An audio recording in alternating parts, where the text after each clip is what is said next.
ദിവസേന പതിനായിരക്കണക്കിന് വാഹനങ്ങൾ കടന്നു പോകുന്ന ഒരു മെയിൻ റോഡിൻ്റെ അവസ്ഥയാണ് കേട്ടോ നിങ്ങൾ ഈ കാണുന്നത്. പറഞ്ഞാൽ വിശ്വസിക്കുമോ?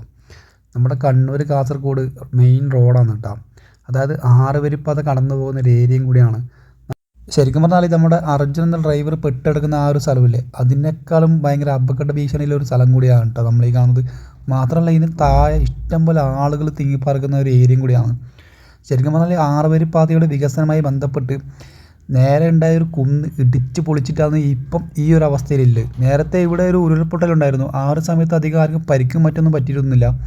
പക്ഷേ ഇനിയൊരു ഉരുൾപൊട്ടൽ ഉണ്ടായിട്ടുണ്ടെങ്കിൽ വൻ തോതിൽ ആളുകൾ കൊല്ലപ്പെടും കേട്ടോ, അതിൽ യാതൊരു സംശയവുമില്ല. ശരിക്കും പറഞ്ഞാൽ ഇതിലൂടെയുള്ള യാത്ര എന്നത് നമുക്ക് ജീവൻ മരണ പോരാട്ടമാണ്. അങ്ങനെ പറയാൻ കാരണം വെച്ചാൽ നമ്മൾ ഈ കാണുന്ന ഈ കുന്ന് നല്ലൊരു മഴ പെയ്തിട്ടുണ്ടെങ്കിൽ ഈ ഒരു കുന്ന് നേരെ റോഡിലേക്ക് പതിക്കുന്നതായിരിക്കും. ശരിക്കും പറഞ്ഞിട്ടുണ്ടെങ്കിൽ ഇവിടെ ഇടയ്ക്കിടയ്ക്ക് ഉരുൾപൊട്ടലും കാര്യങ്ങളും നേരത്തെ ഞാൻ പറഞ്ഞ പോലെ വരാറുണ്ട്. വലുത് തരാനും വന്നിട്ടൊന്നുമില്ല. അങ്ങനെ വന്നിട്ടുണ്ടെങ്കിൽ ഇപ്പം അർജുൻ പൊട്ടതിനെക്കാട്ടി നല്ലൊരു ദുരന്തം ഇവിടെ സംഭവിക്കാം. നമ്മുടെ കേരളത്തിൽ പിന്നെ എന്തെങ്കിലും ഒരു അപകടം നടന്നതിന് ശേഷമാണല്ലോ അതിനെക്കുറിച്ചിട്ട് നമ്മളെ സർക്കാരും ജനങ്ങളും ചിന്തിക്കൽ. ഞാൻ പറഞ്ഞു വെച്ചാൽ ഇത് ഒരു അപകടം വരുന്നതിന് മുന്നേ ഇതിനൊരു എന്താ പറയുക നല്ലൊരു സൊല്യൂഷൻ കണ്ടെത്തിയേ പറ്റൂ. അല്ലെങ്കിൽ അർജുൻ പൊട്ടതിനെക്കാട്ടി വലിയൊരു അപകടം നമുക്കിവിടെ കാണാൻ പറ്റും. നമുക്ക് ഇവിടെ കാണാൻ പറ്റും വലിയ വലിയ കുന്ന്, അതായത് വലിയ വലിയ പാറക്കഷ്ണങ്ങളാണ് കേട്ടോ നമുക്ക് കാണാൻ പറ്റുന്നത്. അതൊക്കെ വന്ന് റോഡിൽ വന്നിട്ട് വീണിട്ടുണ്ടെങ്കിൽ എന്തായിരിക്കും അവസ്ഥ?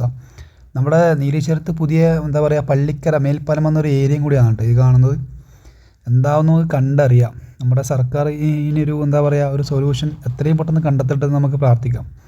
അല്ലാണ്ട് വേറെ നമുക്കിതിനെക്കുറിച്ച് പറയാനില്ല.